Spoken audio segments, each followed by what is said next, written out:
Okay, good morning, everyone. It is 8:30 in the morning. I get started on time, so other people are going to be joining in. I think I got this thing sharing on Facebook as well. The only problem is that Murphy's Law seems to always occur the first webinar that you do in the morning. So I had some challenges, so we might be able to see some people join in on our Facebook group. So good morning, Adriana. Good morning, Jib Sagona from San Diego. Good morning, Joe. Good morning, Kate. Good morning, Linda. Good morning, Lucy. So guys, today's objection handling, as you guys know, we're doing this every Tuesday and Thursday. I'm going to change my camera to this one. There we go. Let's put that up a little bit. I have multiple cameras. If you guys saw my workstation, you'd see all kinds of, it's a command station. So this morning in the role playing, in the telephone sparring, as I call it, we're going to work on the objection of we're going to wait until this COVID thing passes, right? And the agents that I've been speaking to across the country, as you guys know, good morning, Wasantha, great for joining us. Morning, Lucy. I hope I didn't miss anybody, but as I talk to everyone throughout the country and Canada, I don't want to miss out on our northern neighbors. One of the major objections that you get in one frame or another is we're going to wait until the COVID thing passes, right? So I want to talk to you guys about that, on how I'm rebuttaling that, how I'm working with people and rebuttaling it. This might work for you, it might not work for you. That's the thing about practice, is that you need to practice things. You need to find out what works for you. You need to take it, make it your own, adjust it, and then re-deliver it so it's comfortable for you and for your communication style, right? So the verbatim way that it works for me, which for those of you that have role played with me, I don't do everything verbatim. Everything's fairly the same, but it's always different every time I do it. That's what I call internalizing your script. So yeah, so let's talk about that. So Jim, I'm going to put you on the spot because I know you don't mind. I'm going to, you unmuted yourself. So I want to role play with you. Okay. I'm the agent and you're the homeowner, and we're going for listings, guys. That's the name of the game. We're going into a shifting market. You need to adjust your business and you need to go top heavy on the listings. Not saying that you should ignore buyers, but everything that we focus on is to generate that listing deal. We are going to be doing some role playing on pre-qualifying buyers as well, but that's on a separate subject. So Jim, I want you to give me the objection. You're a seller. I called you, and you're going to give me the objection that we just want to hold off until this COVID thing passes. Well, Brett, well, actually it's me now. I own the home, and I am a little spooked about having people come into my home with this COVID here. So I think I'm going to wait. You're going to wait. Okay. Yeah. You know what, Jim? I totally get it that you want to wait until this COVID thing is, it's kind of scary having strangers come into your property, right? Mm-hmm. Okay, guys. So what I did right there is, notice I didn't just go straight into a rebuttal. Okay. I acknowledged what Jim was saying, right? Jim believes that he's freaked out by this COVID. I'm freaked out by this COVID. We're all freaked out by this COVID. Nobody wants to get it.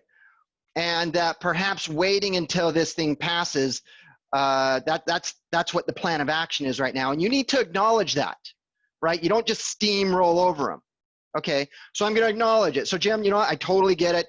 And all I'm doing is repeating what he says. You know what, Jim? I totally get it. It's kind of spooky having people come in through your home and having, perhaps with this COVID thing going on, right? It is. Okay. Now, the next things we want to do is we want to identify his motivation. Okay. Now, Jim, if you don't mind me asking, why are you selling this home? Now, hold on, Jim. What I did right there I didn't go right into saying, hey, Jim, I get it. I totally get it. Why are you selling this home? I didn't go full throttle into finding out his motivation. I softened it, right? I softened it by saying, hey, Jim, if you don't mind me, now he might mind me asking, but this is common conversational speak that I'm doing. So Jim, if you don't mind me asking, Why are you selling this home? I want to live in Johnson City, Tennessee. You want to live in Johnson City, Tennessee.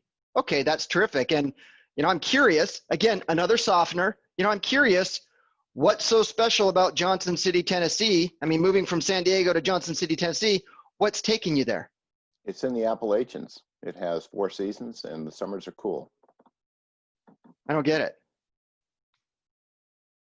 So the winters are cold, fall is nice, spring is nice, and the summers are not hot and humid like the rest of the state. Ah, gotcha. Notice how I did that unawkward pause, guys? I did that on purpose because when you have the unawkward pause, somebody's going to talk, and typically the first one who talks loses in a negotiation. We'll talk about that later.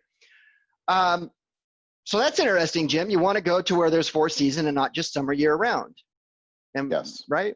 Okay. I do. So what would happen if you didn't sell this home? Are you just going to keep it and stick with summer for the year round? Well, I'm also wanting to get out of California because of the political climate. Because of the political climate. Okay. Yep. So would you stay in California? So guys, my questions is I really need to dive down into his why. I really need to find out what his motivation is. Right now, we need to find the people who have to sell, not the people who want to sell, right? So far, Jim's someone who wants to sell. He wants to leave California to the 4 seasons. Now, Jim, I'm from Utah. I don't want the 4 seasons. I want summer year long. I love it here too. And then number 2, he's like, don't really like the political climate, right? But that's still wanting to move. That's not having to move, right? So I'm going to dig down deep. So I'm going to ask you a question. So Jim, what would happen if your home didn't sell? I mean, you'd have to stick with summer. You'd have to stick with the political environment. Would you just stay? Hypothetically speaking, of course. Well, I don't want to stay. I have a son who lives in Maryland and I'd rather be closer. Ah, you have a son that lives in Maryland and you want to be closer. Okay, so that makes sense. So not moving is not an option for you. I do want to move. You do want to move. Want to move or have to move, Jim? I need to make the change. I want to make the change. Okay, you want to make a change. Okay, so Jim, most homeowners, now guys, I am deflecting, okay? Jim and I are on a one-on-one conversation. I purposely put most homeowners, right? This is like horseshoes and grenades. I'm lobbing it over him. I'm lobbing it to the side of him, and the full brunt of the force is going to hit him, right? But I want to soften it. I don't want to be too direct. I don't want to be too aggressive. So Jim, most homeowners, they want to sell their home for the most money possible in the quickest amount of time. Would you say that you're in that same category? I am. You are. Perfect. So I get why you want to wait. Now I'm going to kind of circle back around, guys. I got his motivation. He shared with me that he wants to sell the home for most money, top dollar. Now I'm going to circle back around back to the COVID thing.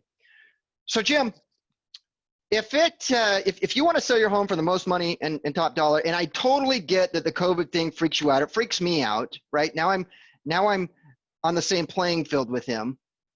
If it meant tens of thousands of dollars in the proceeds that you get from your home, if you could sell your home safely while in COVID, but also it could mean a difference of tens of, 10, 20, 30, 40, $50,000 in the money that you put in your pocket.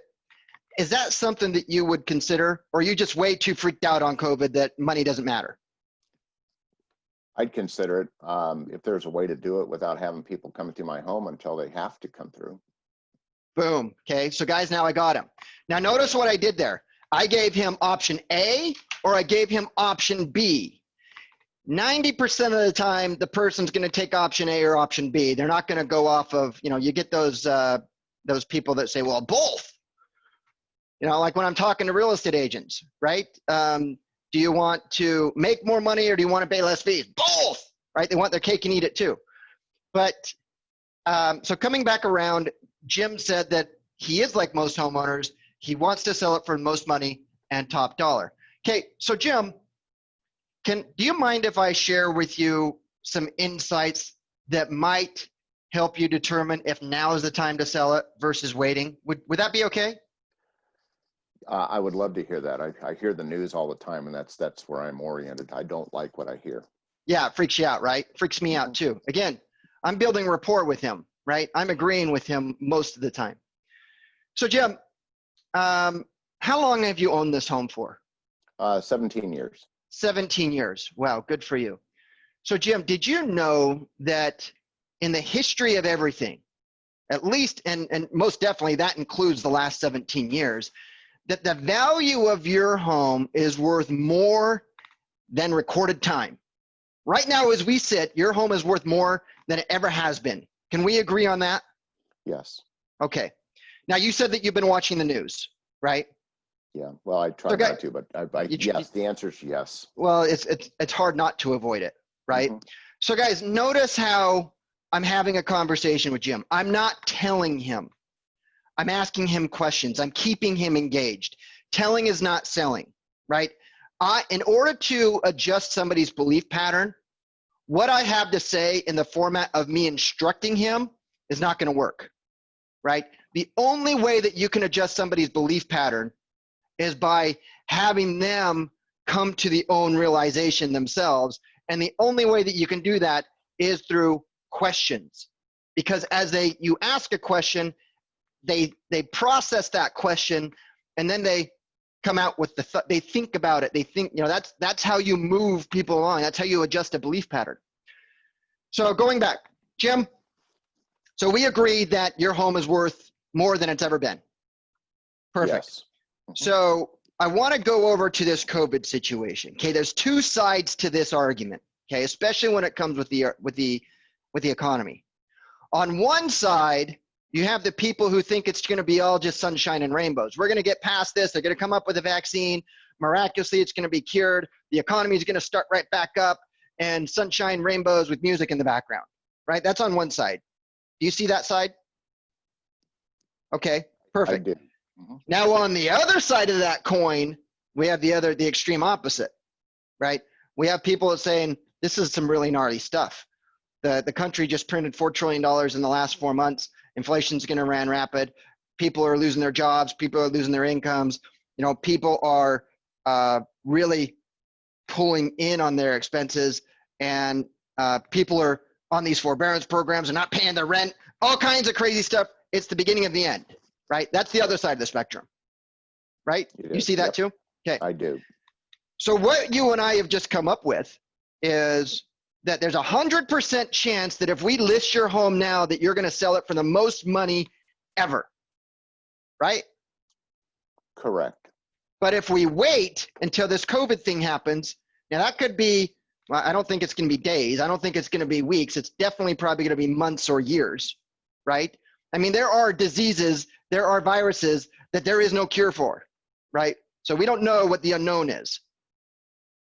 But what you shared with me is that you acknowledge that there's a 50-50 chance that if you wait, you might be able to make the same amount of money, maybe a few extra bucks, but there's also a 50-50 chance that you're going to start chasing the market down.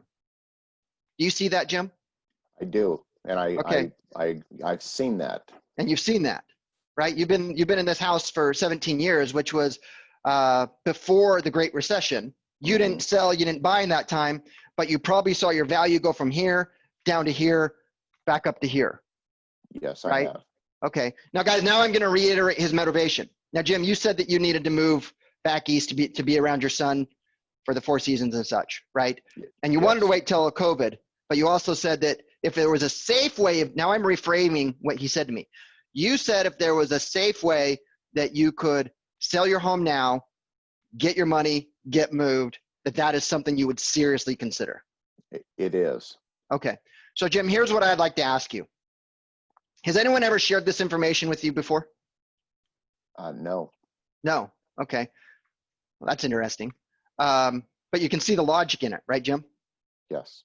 Okay. So Jim, what I'd like to do is I'd like to share with you the things that I do to get homes sold in this COVID environment. It's 100% safe. Your safety and my safety, the safety of your family and the safety of my family is of the utmost importance. We're not doing nothing if it's going to be risky, okay? But I'd like to share with you my step-by-step plan on how I can get your home sold now, get your home sold fast for top dollar so you don't have to risk selling it and rolling those dice and seeing your equity plummet. Okay, now if I could do that, would you be willing to spend 20, 30 minutes with me this week just to share with you what I have in store? I would be interested in seeing what you have to say. Okay, so I'm looking at my calendar here. Would Tuesday at 3:30 or perhaps Thursday at 1 o'clock, would either of those times work for you? Tuesday at 3:30 would be fine. Perfect. So guys, there's a few techniques that I didn't stop. What I found is that when I stopped and explained, I was starting to get myself off track, and I got some things going on over here and such. So I'm trying to keep my talk track going. Few things I did. Number one, Jim, I didn't go straight in for the kill, right? Once I got that approval from you, I didn't say, great, so when can we meet? Monday or Tuesday at 1, right? That's salesy. What I did is I did a mid-step to that, right? If you recall, I said, Jim, if I could show you how I could do this safely and get you the money that you want and yada, yada, yada, would you be willing to meet with me sometime this week, right? I went halfway, guys. And then if you said no, or if you said no, then what I'd say, okay, then perhaps do you think that maybe next week would work, right? So I could drill him down on that. And then once I get that yes, then I'm like, perfect. Well, I'm looking at my calendar. Do you think that 1 o'clock on Wednesday or 3:30 on Thursday would work? Would either of those times work? No, none of those times work for me. Okay, what days this week would work for you? Okay, now I'm going to break it down. What days of this week would work for you? Well, Friday would work for me. Okay, I'm looking at my Friday. Would morning or afternoons work for you? Right? You're breaking it down. One of the things that you guys have probably heard me say a lot is the person who asks the questions always controls the conversation. If you find yourself on the receiving end of a question, you need to answer that, but add another question, right? And you'll go toe to toe for a little bit, especially if you get someone like me who understands that. What you don't want to be is on the receiving end, especially in a sales situation. You don't want to have them ask a question and then silence, and then they ask you another question and then silence, right? Because now they're controlling the conversation. So you guys want to control the conversation. Sounds pretty gnarly, but that's like you're a control freak, but that's the case. So, Jim, so guys, if you have a question, go ahead, unmute yourself, hit the space bar if you're on mute, so you can push down the space bar and that'll quickly unmute you. But I'd like to open up the floor for questions. Jim, do you have any questions of what we went over? Questions. This is a real life scenario that I had worked with earlier this week. Really? Yep. You know, that doesn't surprise me because if you guys notice, every time when you guys sign up for role playing, I ask you guys, what's your guys' biggest challenge? What objection you guys are coming up with? And I kid you not. The reason why many of the objections haven't changed is because every week, everybody's getting the same objections. And it's almost the identical objection. It's just a little bit different, but you could take the structure the same, right? So how did you respond to it? I was doing a lot of what you're doing. I was being empathetic. I was basically listening, feedback, and then asking the questions here. And the reason for their wanting to move was, they're trying to be protective about the market. They didn't want to be harmed, and not dealing in fear. Dealing in fear, and there's a lot of fear to go around. Right. And so what you're doing is what I do is also is aligned with that. Yeah, I completely get that. It would spook me too. Yeah. If I was in your situation, there is a way to help you with the protocols that are in place in the state of California and our brokerage to help you do this transaction safely. Would that be of interest to you to learn how? Yeah. And it's the same overlay, but yeah, this is timely that you asked me to participate. Well, first on. The first on, and you get picked on. So guys, I got to tell you one thing. One of the things that I actively preach is the number one thing that you have to do in this environment is you really, really need to focus on your sales skills, right? Nobody gets better at anything without practice. That is the God's honest truth. on anything. You want to be good at riding a bike? You got to practice. You got to fall down. You got to get back up. You want to get good at running? You got to practice, right? Everything that you do, you have to practice. And I can tell you, to my knowledge, we have the largest, most consistent, I would say international, because we got people in Canada that role play on a consistent basis. Guys, we have 50, 60 people role playing each and every day, right? And it's through that consistent practice that everybody's going to get better, right? Now there's a cycle of getting better at something. Learn, practice, teach. Okay? It's a cycle. This was taught to me when I was growing up and I was heavily into the martial arts. You know, the martial arts, they have Hey, Brett? Yeah, hi Brett? Linda. Hi, can I ask a question? Yeah, sure. Since that was for the selling side, can you make an example for the buyers who want to enter the market at a lower price? You know, that is actually a pretty great question. So Linda, let's go ahead and role play that. So Linda, you want to hold off on buying a home until this COVID passes. And do you mind if I ask why? Because I heard the prices are gonna drop even more. Because you hear the prices are dropping. You know what? That's quite possible. With all the crazy things going on, that is very possible, and I agree with you on that. Linda, when you're buying a home, do you look at buying a home? Are you buying it cash, or are you going to have to get financing? Financing to build credit. Okay, financing to build credit. If you didn't want to build credit, would you just be able to buy it cash? Yeah, but I can't afford that much. You can't afford that much, so you have to get a loan. Yes. Right? Okay. So one of the major benefits right now, Linda, is we know right here and now what you could qualify for and you can get a loan, right? Okay. But here's the thing, and I don't know if you've been seeing this news. Have you been noticing that lending criteria is becoming more and more strict? Have you been noticing that? Yes, I have. Okay. Have you also been seeing in the news that the government's pretty much buying everything underneath the underneath the sky? You know, they're printing money, they're paying for this. It's like an Oprah show. You get one and Yeah. you get one. Okay. And there's like a cash shortage and coin shortage. Absolutely. So let me ask you this.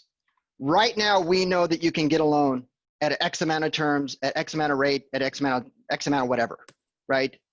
What we don't know, and we can see this from the Great Recession, a lot of those loan programs went up in smoke, gone, right? So what you need to do, Linda, is, I can't make this decision for you. I definitely want you to make the best decision for you and your family. But right now you can get financing at X amount of interest rate for the next term on such and such type of loan. It is possible, would you agree that it's possible that if we wait 6 months, 12 months, maybe that loan program won't be gone? Maybe the lending criteria will be different. Maybe you won't be able to qualify. Got it. But what if they say like they have really good credit and they can wait to finance another Well, loan? then you need to go back down and find out what their why is, right? You need to find out what their motivation is. If they want to buy just for the sake of buying, that's different. If they want to buy because they have something that they have to sell and their family's getting bigger or the family's getting smaller. Most people just want to invest, like use the cheapest amount of money to invest. Absolutely. They want that leverage. Yeah. Right. You really need to dive down into their why. There is no perfect answer for this because everything that we do question-based has to be based off of their motivation, right? It has to be based off their motivation. Now, if your motivation is, look, I got great credit, I got money in the bank, I'm just going to wait and see what happens. You don't got a dog in that fight. There's really none, because that's their belief pattern, right? Nothing that you can say to somebody in that type of context is going to change their perception. Now, let's say that you have somebody who is a 2-bedroom house, maybe they're renting, maybe they need to sell, and they have one child and they have another child on the way, right? Whole different scenario. Yes. Now they can sell, they can rent, in whole different scenario, whole different motivation. To them, someone like that, it would be more advantageous to buy now as opposed to later. Yeah, of course, right? because they have But that need. yeah, but you know what, guys, I'm not a hypocrite. You know, I sold my house prior to coming into this earlier than I had thought. I think that we're gonna, the math that I see is a significant adjustment. I think it is gonna have some serious downward pressure on prices. I think it is an amazing time, amazing exclamation point, exclamation to the 10th power time. And I think sellers are foolish if they have to sell, that they don't go on the market right now. That is my belief, right? But the opposite can't be true at the same time. If I believe that, then I can't believe that it's the 100% best time based on values and price for a buyer to buy at that time. And I don't, right?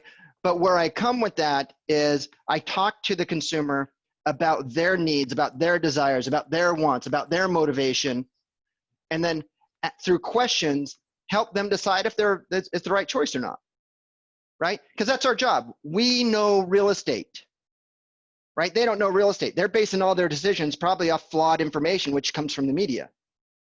And through the questions, that's how you do it. Does that help you? Yes, thank you, Brett. Perfect. So guys, my clock has 8:56. I have to be on a meeting at 9. I love the fact that you guys are here. We had like 23 people on at a given time. Every Tuesdays and Thursdays, we're going to do this. So when you're signing up for role playing, please don't skip past that Q&A. I still have these a list of Q&A that I'm going to go through, and I'll probably do that in a video in the Facebook group. But you know, my goal is, you know, when I say learn, practice, teach, the reason why I go so heavily into this group is I know that by teaching makes me better, right? And I learn a lot from you guys too. There's a lot of talent in this group. So if you guys have any questions, concerns, comments, you know, hit me up in the Facebook, send me a text message, hit me an email. You guys have an awesome day, and I'm going to let you guys go from there. Thank Have you a great so day, much, role playing. Brett. Thank you. You're welcome. Bye, guys. Bye, everyone.